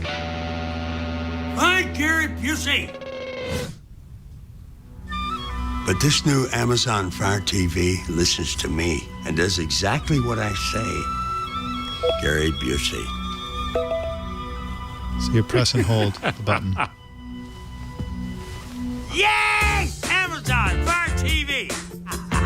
Well, it definitely gets your attention. Yep. Oh, wow. Wow. Why do they pick on Roku specifically? But that's the direct competition, and I know, but it's kind of. The truth is, this is just another. It's a Me Too product.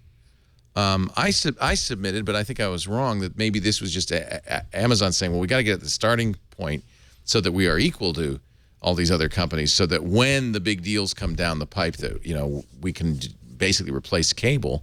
We want to be there. Yeah, I think the streaming boxes are going to get much more compelling this year, and I think they're afraid that people who are using their streaming services are going to say, you know what, I don't need Amazon anymore because I get better Right. deals with this other box. Now they have a box with games, Right. and they're hitting all the high points, and a couple of vaguely unique features is enough to keep people and keep growing. They bragged at the beginning of the event of how fast they've grown and so on, and they want to keep that going, and they want to sort of hold off the competition. And who knows?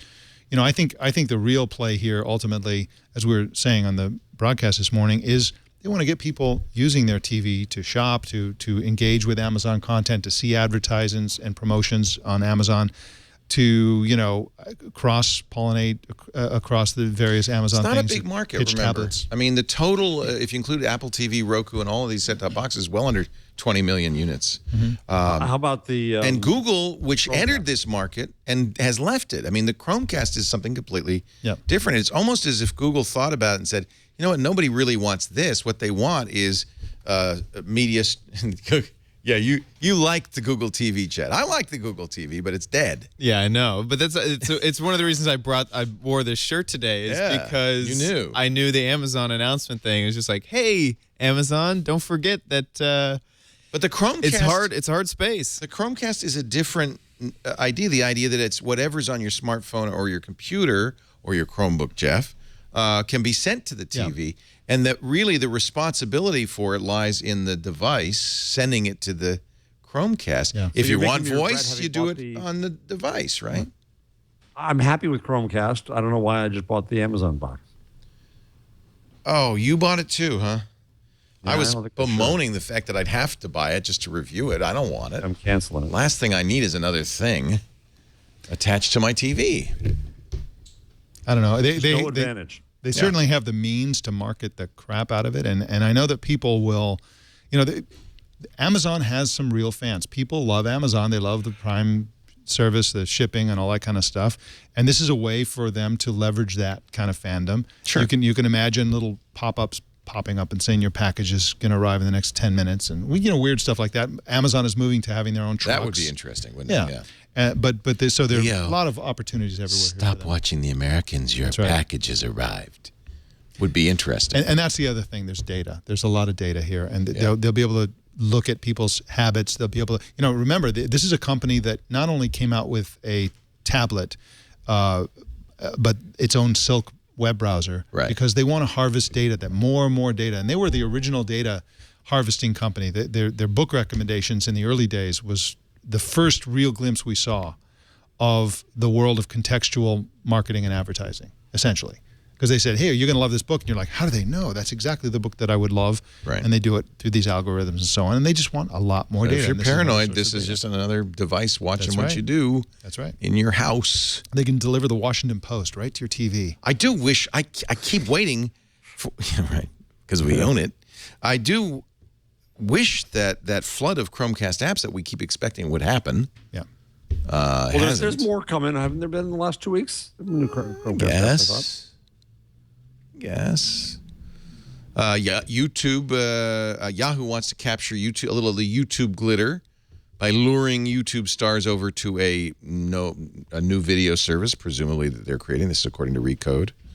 And they'll give you more money if you do it. They haven't come to me yet. I'm a YouTube star. Oh, no, I'm not a YouTube star. There's the problem. What do you mean you're not a YouTube star? Oh, God. What is our total downloads on YouTube? 5,000? Because you have your own YouTube. Oh, right. I need to start. Chad and I have both tried to figure this out. Chad wants to be a YouTube star. I know that. I know that fact. Chad's crazy because you ain't going to make any money on a YouTube, but maybe there's a lot of people.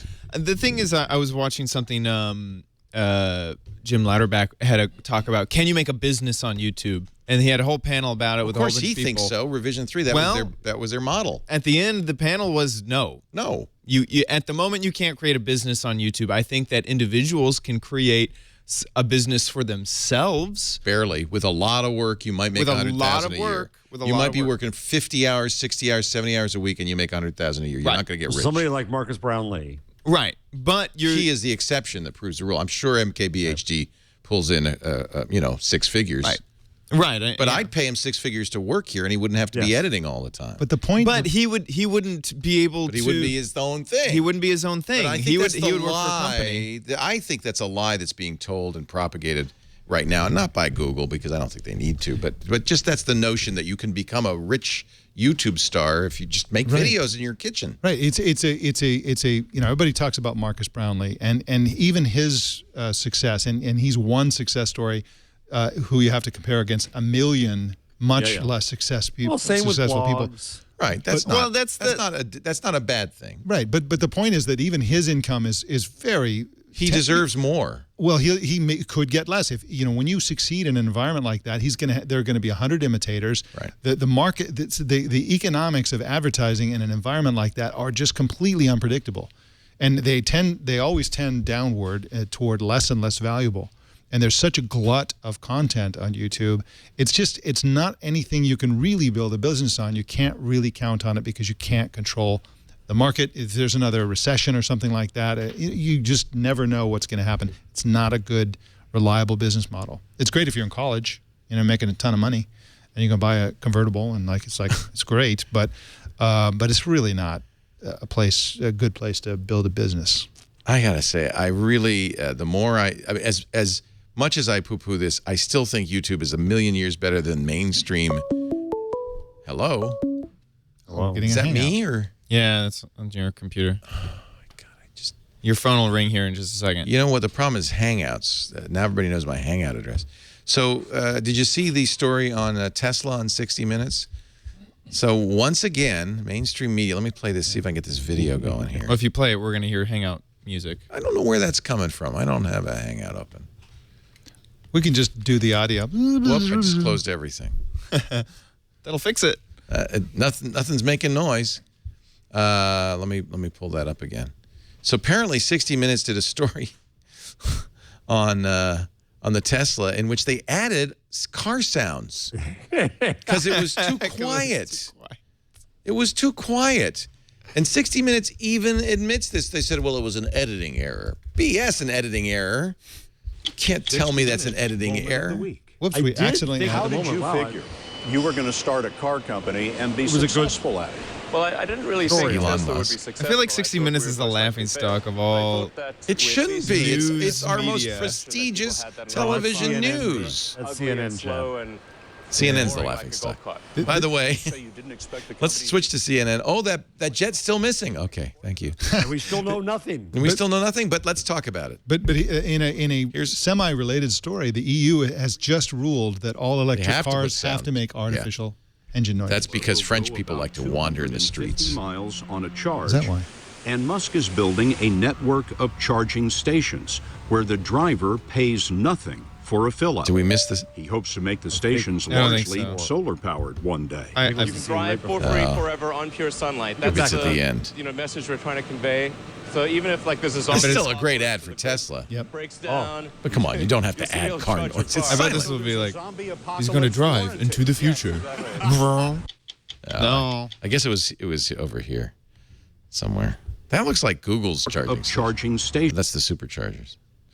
Right before that. 250 miles on a charge. You're right there. Right, you heard that? That's not what it sounds like. 50 miles on a charge. Or it's the sound of the chase car with the camera on it. Tesla will go about 250 miles on a charge, and Musk is building a network of charging stations. That's indeed. That's there you go. Thank you, 60 Minutes, for that. In my day, you didn't edit footage and add sound effects to it. I think. Maybe we did. I just forgot. Did you cry on camera? Yeah. What was that? Broadcast Who news. was Broadcast that? news. Broadcast News. That's right. Yeah. That was a movie. That wasn't real, right? No. Okay. Well, it's more real than CNN these days. I wrote I rarely do this, but I wrote just a spoof post, not April 1st, just saying that they were going to rebrand CNN the Missing Network. Yeah, I saw that, and you're right on. And they Cover got missing people. Jesus, CNN's been disgusting me. Well, I mean, obviously they found out that people want to think about this jet 24/7. It's the only, seems to be the only story they're covering. There was a really good piece on Wired by an amateur pilot that I actually think it is the true story. And I don't know, they want to think space aliens. They Black want holes. Black holes. Black holes. Now they're saying it's a criminal investigation. But this piece in Wired seemed pretty straightforward. The guy's a pilot. He said, well, first thing I saw when this plane took this hard turn, I looked to see what was on that trajectory. It's the nearest landing strip that has enough sufficient capacity to land at 777. He said, as a pilot, of course, one of the things you always keep in the back of my mind is, should anything go wrong, where's the nearest place I can land? They train you to do that every minute. You say, where do I land? That's your job. So he says what it seems likely is there was a fire. You know, there have been several cases of fires and tires and then working their way up through the plane fuselage, taking out the electrical system sequentially. He says it makes perfect sense that once the fire was detected, they immediately made that turn towards a safe landing place. And he believes that they then were overcome by smoke inhalation and the plane continued on its course until it ran out of fuel and crashed. Yep. That makes no sense. To CNN. Slate said this makes no sense either. So, okay. I guess we're now succumbing to this. If you go to CNN right now, guess what they're talking about? Oh, no, I have it in my office, and it's almost comical. It's all they'll talk about. All right. I think it's in Al Capone's vault. And the problem is, it's a tragedy. It's right? a terrible tragedy. It's a terrible tragedy. It's a real tragedy. There are real lives, and it's being exploited. And by the way, the Google connection of the Goodfellow story in Wired is that he used Google Earth to find out where that plane was headed. I think the bigger issue with news, just coverage like this, is that it used to be for a while the mistake that network news organizations made was that the amount of coverage time they spent on a story was how big of a story it was. That to me is kind of a mistake. You want to, if there's no information, you shouldn't be spending hours on a story with everybody tap dancing and making stuff up. But now it's like, instead of what's the most newsworthy thing, it's what's the most salacious or what's the most totally ratings driven. And the problem is that you attract more people, but they're people who don't buy stuff, like from a business model. They're trying to boost their advertising and so on. But people who spend the whole day hearing people speculate about black holes swallowing the airplane are not going to buy the Lexus you're advertising. Microsoft Build Conference going on in San Francisco. Our Build coverage is going to really happen on Friday when Mary Jo and Paul come in here and do Windows Weekly Live from 1 to 4 o'clock Friday afternoon. I think we have a full house already, but that's going to be a lot of fun. Windows Phone 8.1 was announced. It'll appear on Windows Phone handsets at the end of April, early May, and it will have a very Google Now-like Cortana. Yep. I think they might compare it more to Siri than Google Now. Google Now doesn't have a personification. Right. Cortana, though, does some interesting things. It sounds like rich Corinthian leather. Yes. We were watching Joe Belfiore do the demonstration, and his sister called, and he says, oh, yeah, and Cortana is reminding me to ask about her dogs. And what they didn't show you is how does Cortana know about that? That's creepy. Now, Jeff, the creepy line. But, I pointed out at the time that while Apple, because of their conscious decision to respect users' privacy, cannot do a Google Now-style feature very well, Microsoft can. They've got Bing. They've got a search engine. They've got ways to gather those signals. They could conceivably do a Google Now-style. They could, and I think the public is ultimately going to embrace that kind of thing because it's just so cool. People love Google Now. The problem with Google Now is they still are not really putting it in front of you, and when they do put it in front of you, they don't really give you enough stuff. I want a torrent of Google Now. I want more. Yes, I want more, and I want it in my face the whole time. But there's some flaws, and maybe they're still working on those. I keep getting told, I searched once a long time ago for a window glass replacement company, and I still to this day in my Google Now cards get it's only 8 minutes to Curtis Windows. I didn't want to go there in the first place. Yeah. But enough already with the Windows. Enough with the Windows. And there's nowhere I could turn that particular thing off. I had a really interesting experience the other day where I got information about a flight in Google Glass, which went from the Google Now app in Google Glass. And it said, oh, flight so-and-so is on time and it's going to be leaving at this time. And I'm like, what flight? So I asked my wife about it, and she said, oh, yeah, that's her brother was flying. Right.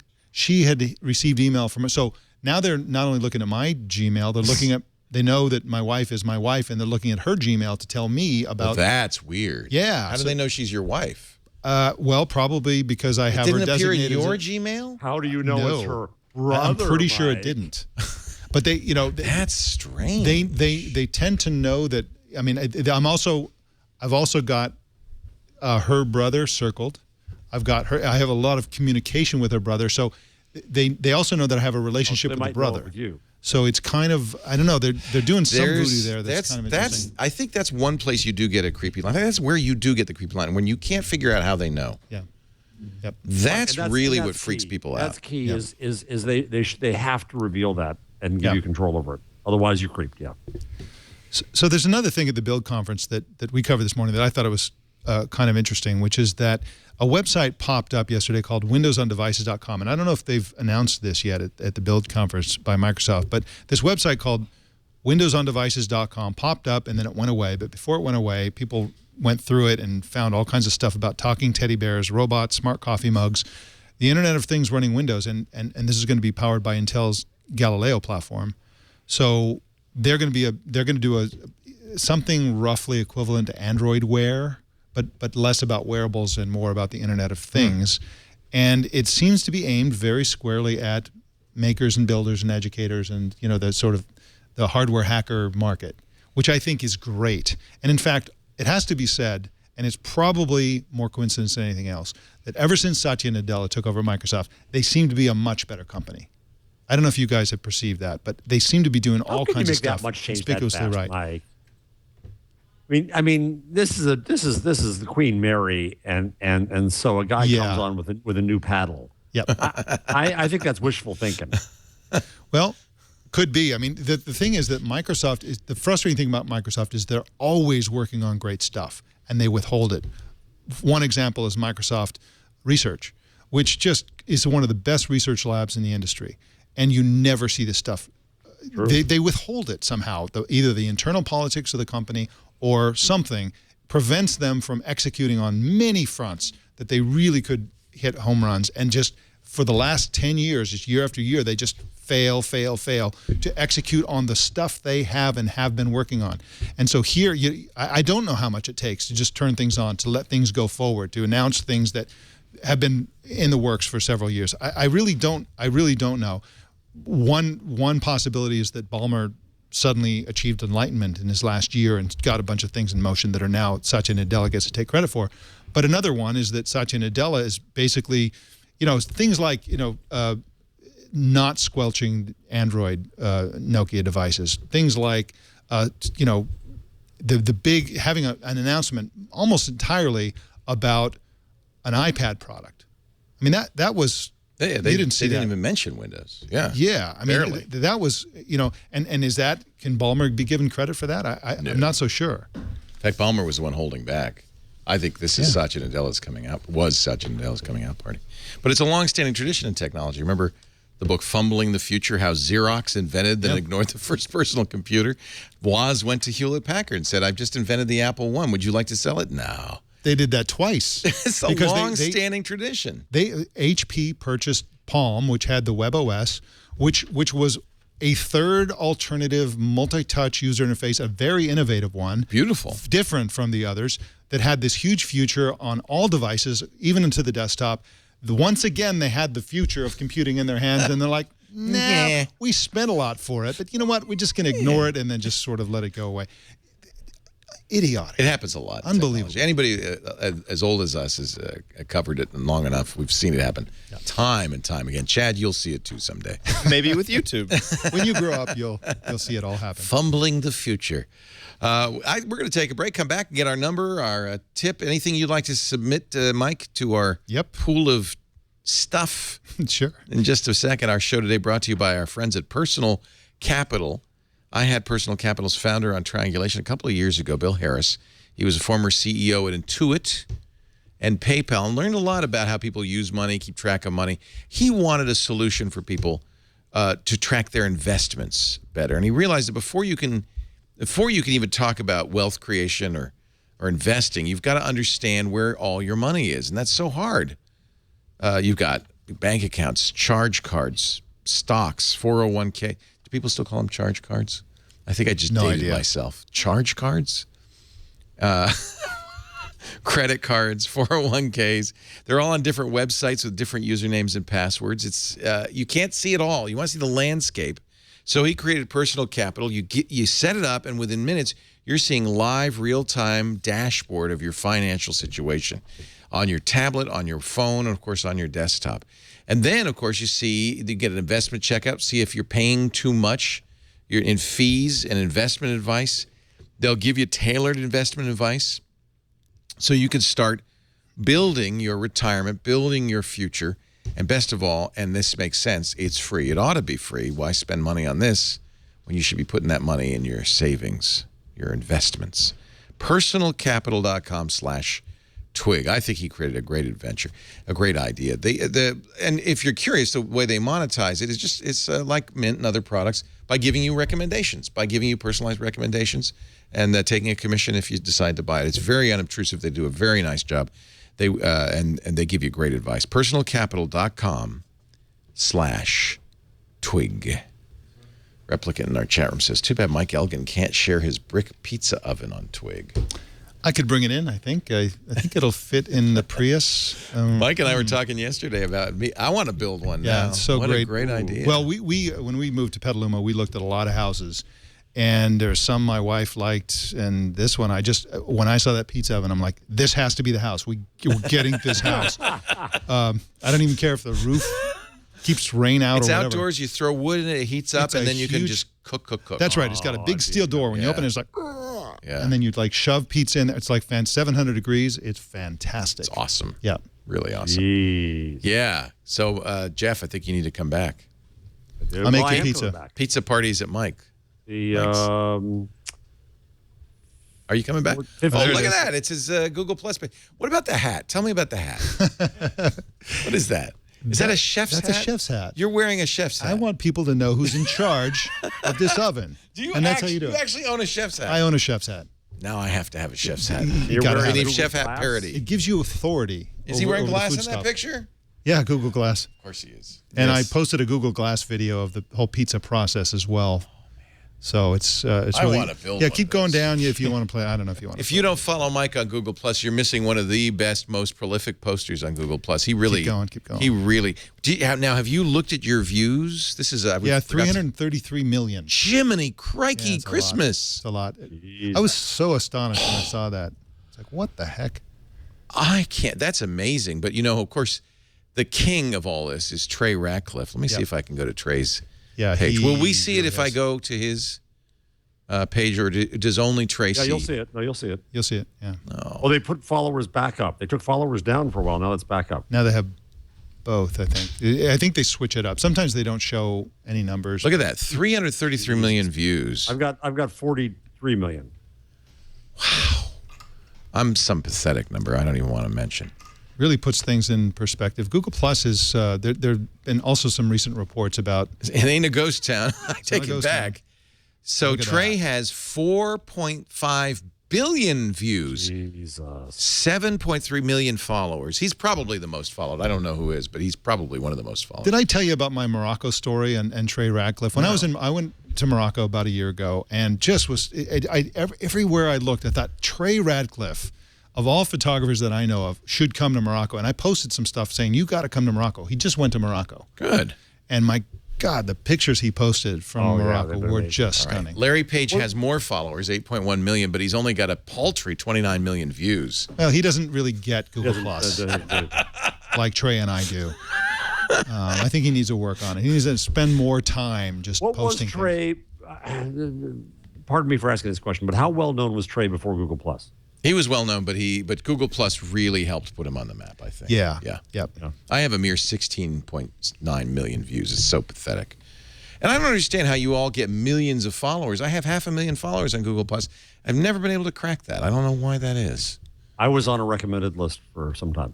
Yep. I'm still on it. It's Well, apparently I'm not on a list.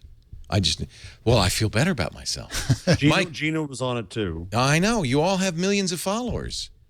It's not like I don't post. I post all the time. But it doesn't matter because What? the algorithm still decides what to show to whom. It's very much like Facebook. you can still have a huge but it's not business oriented. And you know what, and it works both ways. Of course, I only see what the algorithm chooses to show me. One feature, hey Google, if you're listening, one feature I would like to have is the ability to turn on all for the people I follow. Yep. Oh, because you can't. Like Facebook, you don't see all of everybody's posts. Oh, that's not good. I thought that slider, but you can't. You can do go the all slider, but way. it doesn't go to The slider, 100%. but you still don't know. It goes to a lot, but not everything. I agree with that. The other thing is there's a 5,000 circle count limit. You can't circle more than 5,000 people, and that bugs me to no end. Every other day I have to go in and uncircle a bunch of people so that I can circle the people that I want to circle. So if you're listening, whoever, I'd More love that. circling. Here's the real test. How many does Scoble have? Followers or? The interesting Oh thing, no, Scoble only has 91 million views. He's not even in the ballpark. The interesting thing about Google Plus, though, is that there's no automatic traffic. Like as Jeff was saying, and you really see it in the comments and the engagement. If you put a boring post up there, which I do real. all the time, It's genuine. you get hardly any traffic. If you put something that's really hot, it goes crazy, even if you don't have a bazillion followers. So he's got gets 5 me. million. Scoble's got 5 million, 91 million views, which I think that's a low number of views for the number of followers he has, frankly. I mean, when Trey's got 7 million, he's got, 4 billion views? 4 billion! I can give Scoble a hard time about that. I got 333 million views. So See? You got a third of a Scoble. billion, dude. You really work it. But that's how we got into this. One of the most prolific and best posters on Google Plus, and that shows you it really is it's the quality of your posts. You do good posts, you do consistent work, people will follow you on Google Plus. Mike, do you have a pick or a tip or something you'd like to share with us? I do. Things a little bird told me, which is the new book by Biz Stone. This is it's not getting a lot of buzz, but I think it's really a great book. We recently saw the excellent book Hatching Twitter, which gave us the origin story of Twitter. This is about Biz Stone's. It's like a cross between a manifesto and an autobiography. But he talks about how he ended up as a billionaire almost by accident at multiple stages in his life. I wanted to point this out here, which is the dumbest thing I've ever seen in a book. It says, if this book were limited to 140 pages, it'd be over. It would end here. How many trees had to die for that page to Well, exist? and by the way, it continues on for another 100 pages. That's so. right. Yeah, but it's an engaging book. It's pretty well written, and I'm really enjoying it. It's a nice. Really, this is why story. people. This is, by the way, why nobody's talking about this book and why people don't hear about it.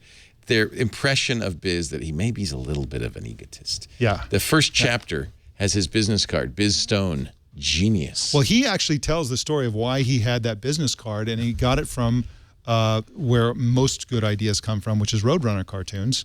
Wile E. Coyote had a business card, I think, that said Wile E. Coyote, comma, genius, something like that. So that's where it came from. And he talks about how he has it's a very personal book, actually. He says that there are two Biz Stones.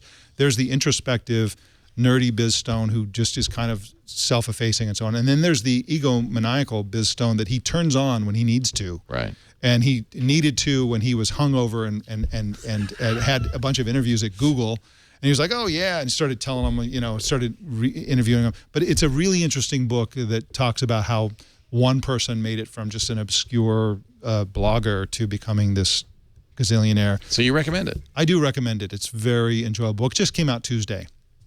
Well, you know what? We'll try to get him for triangulation. I think that'd be a great Stephen interview. Colbert says, in Things a Little Bird Told Me, Biz gives away all his secrets to success. I advised him against it.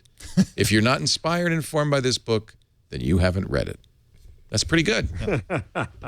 High praise from Colbert. Yeah. Things a Little Bird Told Me. All right, good pick. Mr. Jeff Jarvis, your number of the week. So Google has 49% of mobile advertising. Wow. According to eMarketer. Now, Who has the eMarketer rest? says that, Facebook has Facebook. 18%. Oh, is that all? Other apps Really? have Wow. 3%. Now they say that the time spent, Google has 18% time spent, Facebook 17% time spent. Oh, that's terrible. Well, but I'm not so sure. I question, I don't know what the methodology is behind that. Because it's the same problem with saying the time spent on Google.com. Google puts ads in lots of places. Right. And So their numbers brought down by the fact that people see it in search results and then quickly. Well, I don't go know to what the where they wanna methodology go. is, but I would just wonder. Yeah. So Google brought in 14.5 billion in mobile ad revenue. Facebook generated under half of that, or 6.8 billion. But let's not forget, Facebook was zero with mobile not very long ago at all, and now its stock is going up because it's doing so well in mobile. So I think that's important. Here is Wile E. Coyote's business card. Just in case you're interested. Does say genius. It certainly does. Now, Have Biz brain didn't will put travel. that have brain will travel. Yeah, that's on a good line, too. there. It's going to be on my business card. Might have brain. What was Zuck's CEO sucker? Or I'm a CEO bitch. Bitch, right. I'm CEO, comma, bitch. There was another guy who had a Google business card, and he was a kind of an academic type, and he was told at Google that he could make up his own title, so he came up with the title Jolly Good Fellow, which I thought was a great title. I think my title, Chief Twit, is pretty good. That's pretty good. Yes. It's both aggrandizing and deprecating at the same time. And it's true. It's true. meaningful, yeah. And it is who I am. The Twit, the Chief Twit, which it carries no power. So I'm sorry Gina's not here, because remember last week we were talking about the new HTC One, the M8, I guess is what we'll call it. And her old one had broken, and she bought the Google Play Edition, but she hadn't checked out yet. Now, if you do get the Google Play Edition, it's still going to be a couple of weeks away. So this is actually not a Google Play Edition. This is the one and all its HTC Sense glory. This is the Verizon one. And I would tell Gina, I've told her this before. She still doesn't buy it. Don't be put off by the Sense skin, because actually it's pretty tolerable. It's much more googly than the original HTC one. Oh, well, for instance, the original HTC One had those capacitive buttons at the bottom. They were non-standard. Now they've gone to the standard, back. And by the home. way, Leo, stay right there for a second. Yeah. As I remember, I hated that. Yes, you hated that. No, you're the one who wanted the physical button. I did, and I was wrong. Okay, all right, fine. Thank you. I did. I was wrong. I didn't like the HTC One. I at least wanted, I didn't want something completely non-standard either. Yeah. But I did like the fact that all my phones up to that point had a physical home button that I knew where the home was. But no, I was wrong.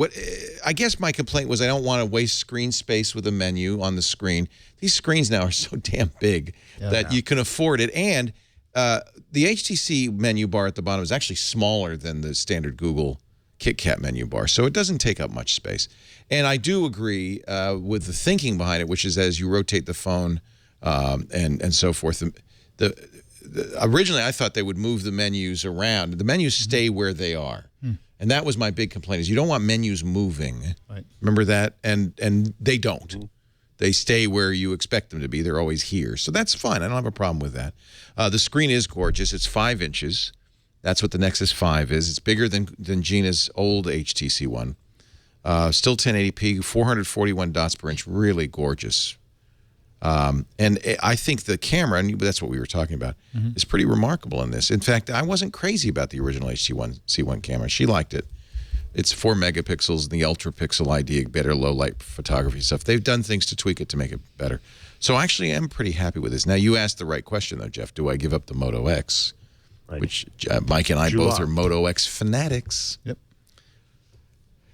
The Moto X camera is so bad. I think it comes down to how important is a camera to you. Yep. If a camera were not important to me, I wouldn't give up the Moto X because I really like the always listening. I like that it knows when you're driving, when you're in a meeting. It will read you. I'm going to really miss this on the HTC One. When you're driving and a text comes in, it reads you the text. It says, do you want to respond? And you respond. That is great stuff. It's great. If somebody came out with a phone that was essentially the HTC One with the Moto X always listening stuff and that, plus the Lumia camera, the Lumia 1020 camera. Then you've got something. I would pay anything for that phone. That's $1,000 I would pay $5,000 for that phone. What? Well, let's be reasonable. It's easy to say because they're not going to do it. So I can just say that. But I want, it's I like, agree. Why do you have to pick between a good camera experience and, voice command? I do think there's hope for you because Lenovo has said, or somebody, I don't know, whoever owns Motorola now, has said that this summer there'll be a Moto X. And if I were Motorola, if I were Lenovo, that's exactly what I would do. Is I would say, okay, we got it down. The Moto X was great, but the screen wasn't great and the camera wasn't great. We want to make those better. If they make those better, I might go back to the Moto X this summer. But for now, no, I've made the choice. I'm going to carry the HTC One. It's hard to give up that great camera, that great screen, which is, it's hard to give it up. So, all right, we found somebody with even more page views. I don't know how this is possible. Bert's found a guy named Romaine Guy. Who's that? Romaine Guy. Romaine Guy. You guys don't follow Romaine Guy? Who is he? He's got 15 billion page views. He's a guy from Romaine. He works at Google. He attended, he's French. He has 86,000 followers. Is that 15 billion? It is. He must be I actually follow him. He's in my photographer group, so I guess he's a photographer.